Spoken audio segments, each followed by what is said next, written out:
Welcome to the Practical NLP podcast with me, Andy Smith. This week we have the second half of an interview that we did about how to apply the principles or presuppositions of NLP to improve your life and work. In the first half we explored the principle that the map is not the territory. In this interview we look at another principle that flows naturally from that one, respect for the other person's map of the world. Among other things, we touch on the importance of establishing credibility in a business context and how if you focus too much on achieving a desired outcome from every communication, you may miss out on more open conversations where both parties learn from each other. We also talk a bit about Appreciative Inquiry, a method of change that focuses on doing more of what's already working rather than trying to analyse problems, and the difference that can make in your life. And we talk about how to use the scaling tool from the related field of solution focus in coaching and self-improvement. Veering back to NLP again, I also throw in a tip about how to use chunking to overcome inertia. My interviewer is NLP coach Deb Johnston, and the interview was originally conducted as part of her Better Balance Greater Business Summit. Contact her at debjohnston.com.au to find out more about that. So here's the second half of the interview. I just wanted to mention one other principle of NLP, or one other presupposition that's worth talking about, I think, which is if we all have different maps, then if we want to communicate with somebody, particularly if we want to persuade them or influence them or get them to do something or win them round to a point of view, we have to respect their map of the world as much as we respect ours. So respecting someone else's map of the world or model of the world is also a really important thing. If you're going to communicate with them, you can't expect them to jump over to your map of the world straight away and just believe what you're saying just because you're saying it, if what they're saying makes no sense to them. If you've ever had an argument with somebody about politics, for example, usually you're not going to win them round to your point of view. So there are ways of doing it, but it takes a while, and the only way really you're going to get somebody to change their minds, especially if they feel strongly about something, if you jump straight in and you just start hitting them with like facts and your point of view and things that you think are obvious, what normally happens is you trigger a thing that psychologists call the backfire effect, where they dig their heels in and they end up believing what they originally believed in even more strongly because they've gone searching for arguments to counter what you're saying. So that's a really, really bad way to even have a discussion with somebody, let alone influence them or get them to change their minds. So there is something that people can do. I can just share the steps really quickly with them if that's got time to do that, to increase their chances of successfully persuading somebody about something. First thing you need to do is to put yourself in the shoes of the other person. See things from their point of view. Become the other person in a method acting kind of way as much as you can. I think in one of his movies, Bruce Lee says you must become your opponent. So even if you don't have to like them necessarily, but put yourself in their shoes, see the world as they see it as much as you can from what you know about them. And you'll actually get better results with this if you prepare yourself beforehand, ideally where nobody can see you, and you'll see why in a minute. So actually stand like they stand, breathe like they breathe, move like they move, talk like they talk, and try and think how they think. And stay in character while you ask yourself these questions. What's important to me, i.e. the other person, about this topic? What do I value about it? What do I feel most strongly about it?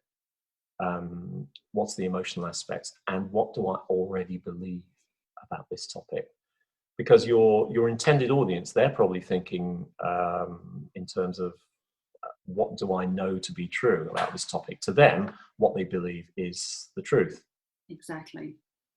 So this is always going to be guesswork, but you are going to increase your chances of getting useful insights about how the other person thinks, the closer you can get to becoming that person.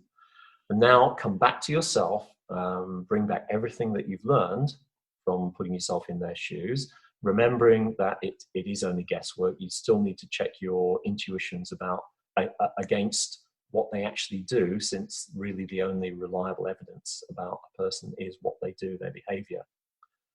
But in the light of what you've guessed about what this person thinks and how they feel, you can ask yourself, what knowledge is assumed in order to make sense of the argument? What knowledge am I assuming that makes my my argument or my point of view make sense to me? And does my intended audience actually have this knowledge? Am I just assuming they've got it? If they don't have it, how am I going to get this information across to them in a way that they can believe? Yeah. You can you can make sure you're not missing out any or assuming any knowledge that they don't have. You can check if your message fits with your audience's belief system. What values and beliefs do you appeal to? What emotions are you aiming to evoke? Does your audience actually share these values and beliefs? And if not, how are you going to pre-frame your argument to appeal to their existing values? Because that's the only way you're going to get a hearing. Yes. Yeah. Anything in your argument that seems wrong or doesn't make sense to your audience, if that is the case, if you find anything that doesn't make sense to them or seems wrong to them, you need to change it. You need to express it in a way that they can agree with. Are you using any jargon that's going to alienate your audience or seem like you're talking down to them? You need to change it if that's the case. So I'm a big advocate of there's a lot of specialist words in NLP, for example, as there is in Appreciative Inquiry. Yeah. And I try not to use those when I'm talking to somebody that's never heard of it, so that they can make sense of it. Because any bit of jargon, people tend to switch off, or they think they're being talked down to. Yeah, yeah. If you're doing a pitch or a presentation in a business context, this is really important. How credible are you as a speaker on the topic that you're talking about? How do you establish your credibility? So very kindly, you mentioned when you introduced me, you mentioned that I'm an NLP trainer and Appreciative Inquiry facilitator, that I worked in various places around the world training this stuff. And hopefully that's kind of established my credibility, at least enough for people to think, oh, okay, this guy may be worth a listen. Yeah, yeah. One more thing about respecting the other person's map of the world, which is this, and this is a big step. This is moving beyond just advocacy, just trying to change the other person's point of view. It's recognizing that other people have their own truths and their own knowledge and their own things that can be learned from. How are you actually going to learn from this person? What are they telling you? What can you learn from them that might enable you to update your map of the world? So you're moving beyond just having an outcome from the conversation. I want them to do this. I want them to sign up. I want them to vote my way. I want them to give me the sale. You're moving beyond that to how can I enrich my map of the world through or how can we both enrich our maps of the world through conversation with each other? How can we learn from each other? So the question is, are you brave enough to admit that you can learn from someone that you disagree with? Exactly. And that's when there is a disagreement with someone, or you do have challenges with a person, quite often they're your greatest teacher. Absolutely. Yeah, and if you were to ask that person who's the difficult person in this relationship, they're not going to say, "Oh, it's me." You know, I deliberately. Yeah. Some people do revel in that role, but not many of them. Most people are going to say, "Oh, that guy or that woman, they're so difficult. I can't communicate with them at all." Yeah. So they're seeing you as the difficult person.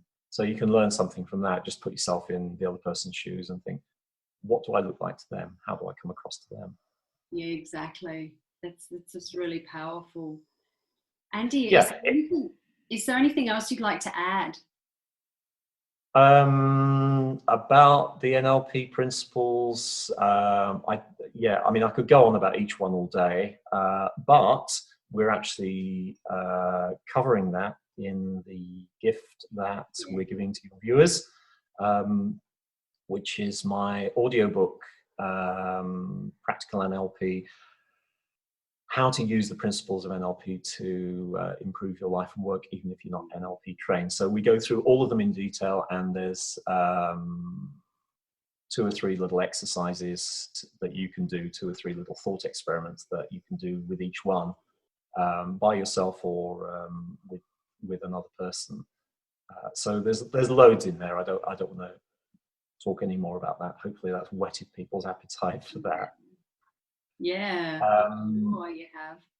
But you mentioned appreciative inquiry before, which is the other thing that I do, which probably still isn't as widely known as NLP. I mean, not everyone knows about NLP yet, but even fewer people know about appreciative inquiry. But I was absolutely knocked out when I discovered it, when I found out about it about 10 years ago, I think.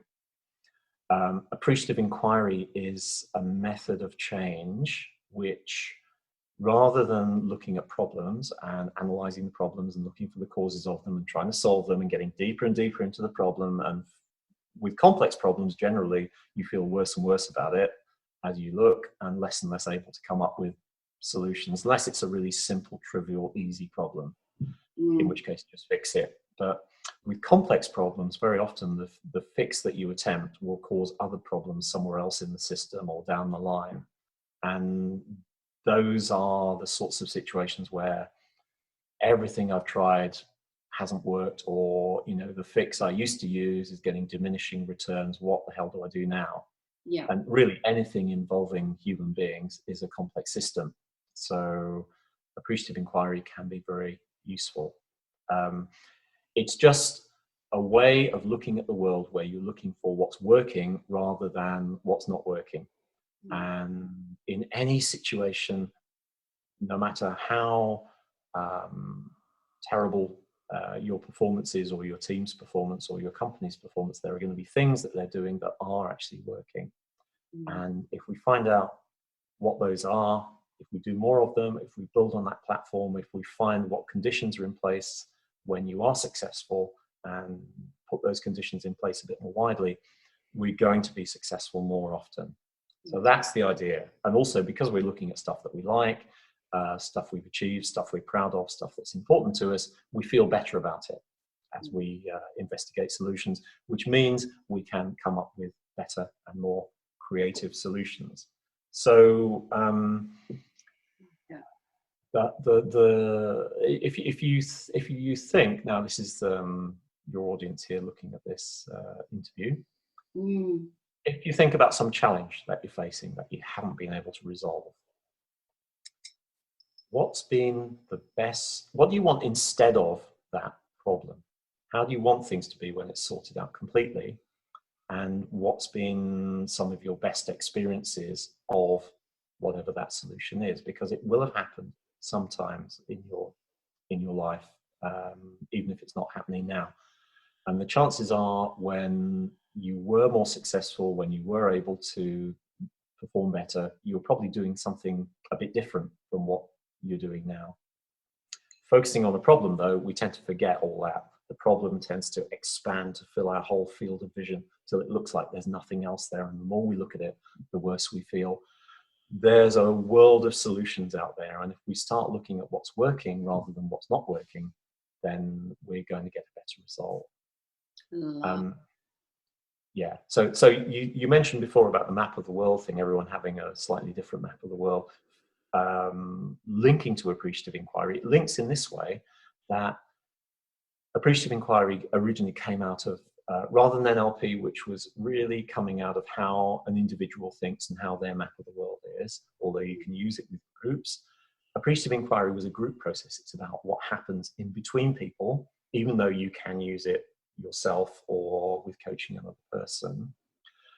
So other people will have different truths to you, and we can learn from each other, we can enrich each other, and we can get ourselves as a group into a better emotional state, which means we're more creative, more able to see the big picture, and so on. Somebody sitting at home on their own, thinking about perhaps, they're setting a business up on their own, or they're trying to solve some problem on their own, they might think, well, how does this apply to an individual?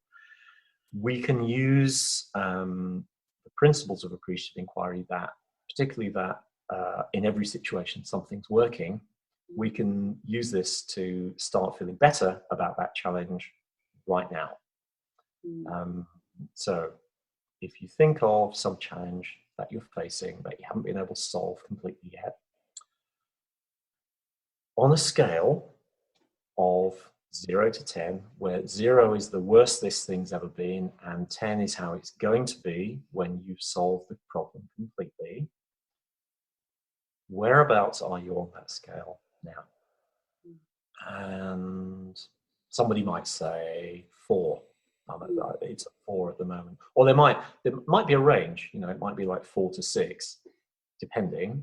And my question there would be, well, if it does range from 4 to 6, what are you doing differently when it's 6? What's different when it's 6 rather than 4? Because probably there's going to be something that you're doing differently, which makes it a bit higher. But really, if it was just 4, let's say, how have you stopped it from slipping back to 3? Or how have you got up from 3 to 4? There'll be some things that you're doing which have been helping you to get a better result. I mean, if the person said 0, it's the worst it's ever been, then we're into something else altogether. And we're probably going to be looking at getting a bit of help there, I would suspect, if it was a really bad problem. But most people, usually they're going to be somewhere in between. They're going to be 2, 3, 4, something like that. What have you been doing that stopped it from slipping back to 3, or how have you got up to 3? And for your next step, I'm not even going to ask you what are you going to do to get it up to 5. I'm going to say, what would it be like if it was at 5? What would it be like if it was like marginally better, just a little improvement? Because quite often, if you ask people in coaching, what would things be like in an ideal world? What would your perfect solution look like? It might be so far away. They can imagine it, but it seems so far away from where they are now that they think, oh, where do I start? It looks impossible to get to. Some people, they see their vision and they just go for it. Generally, those people are doing pretty well and they achieve loads. Most of us, often like me, where do I start? So a good question to ask yourself is, okay, it's at 4 now. What would it be like if it was at 5? So you describe to yourself how things would be if they were just slightly better, just small improvements. And as soon as you describe that, the part of your mind that thinks of ways of getting to things, that solves problems, that thinks, okay, what am I going to do next? Yeah. Will start thinking of ways of getting to that marginally better place. Usually that feels doable. And when you do that, you're at 5. Okay, what would it be like at 6? So you've made some progress. So rather than thinking about what do I want to get away from all the time, because people are trying to motivate themselves with away from motivation, they tend to feel worse and they tend to feel stressed. It's great. Away from motivation is great for little boot up the backside to get going, but you need a bit more after that, because otherwise, as soon as you get a reasonable distance away from things, you think, oh, okay, yeah, it's not so bad now. I can chill now. I can relax. Yeah, I can relax now. And then their motivation goes until the next bad thing comes along. So they're always reacting. So you need a bit of towards in there as well. You need to know where you want to get to. Even if you never actually get to this ideal state, if you get halfway there, that's going to be 50% better than you are now. And you're going to discover loads and learn loads along the way. Yeah. And actually, you might get way further than you originally wanted to get to, because you see other possibilities as you get closer to it. Exactly. So, I could go on all day about appreciative Yeah, inquiry as well, that's but awesome. You know, I love the scaling. I love the scaling because it makes, because when you're looking at one more step, it makes it more, it seem more achievable. I mean, we know that anything's achievable, but when you're just looking at one step further, it makes yep. it feel more achievable to the person looking. Yeah. Absolutely, it's not so intimidating. In Yeah. fact, if I have one more tip for your viewers, if anyone's feeling stuck about getting started on a task, chances are you haven't broken it down into small enough steps. Yeah. So ask yourself, what's the very smallest thing I could do Mm, to move in the direction to get started? yeah. And if that still feels too big, then break it down to something even smaller than that. Until it's something that's so ridiculous you could do it right now and you just feel stupid for not doing it, so you just do it. And then you're one step further forward. The chances are you might want to take another step. Overcoming inertia is one of the most important things, and the way to do it is to take tiny, tiny little steps to start with. Tony Robbins says, take massive action, but actually you can build up to massive action by taking small little steps and getting the ball rolling. Yeah. You gather speed as you go. Exactly. I love that because, yeah, sometimes taking massive action can seem intimidating. But the thing is, when you break it down into the small steps, just the smallest thing, what is it? They say the smallest changes create the biggest results. So just taking that small step starts to build the motivation so you can build up to taking massive action rather than just thinking, I've got to take massive action, I'm not going to do anything. Yeah. Yeah, take a small action and then see where you are. Chances are you probably take another step and another one and so on. Yeah, I love it, Andy. This has been a fantastic conversation. And your free gift again, it's an audio, is that right? It's an audio book. Sometimes I call it an audio course because there are exercises after each chapter, and it describes the principles or presuppositions of NLP, 6 principles about people and how we work, and six principles about communication with other people and about change, and just some little exercises you can do in each one. And that's an audio book. Can't remember how long it lasts, a couple of hours maybe to listen to it. Right. But there's 2 or 3 exercises for each principle. Yeah. And you can get that on my website at nlppod.com. It's out of the Practical NLP podcast website, hence the name, nlppod.com. And you can just sign up for it and download it for instant listening. Awesome. That's a fantastic free gift. Thank you so much. That's really generous. And to our viewers, everyone watching, I do recommend that you download that free gift because NLP changed my life. Absolutely changed my life. Mine too. Yeah. Yeah. So I do recommend you download that free gift. So after you finish watching this video, click on that link and access that free gift, because it really is about implementation. It's great to have knowledge, but it doesn't really become true wisdom until you implement it and start to create change with it. So I do recommend you do that.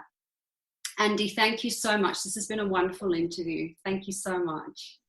Well, thank you for inviting me.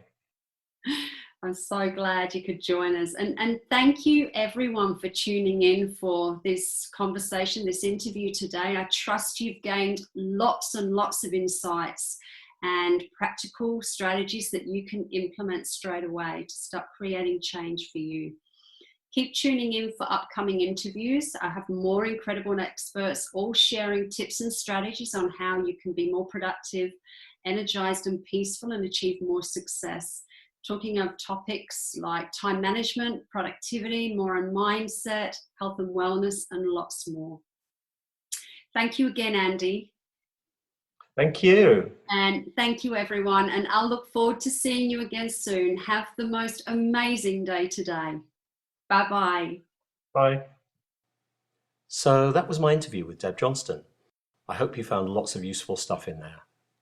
Just a reminder that you can get the free gift she mentions, my Practical NLP audiobook, from the Practical NLP website at nlppod.com.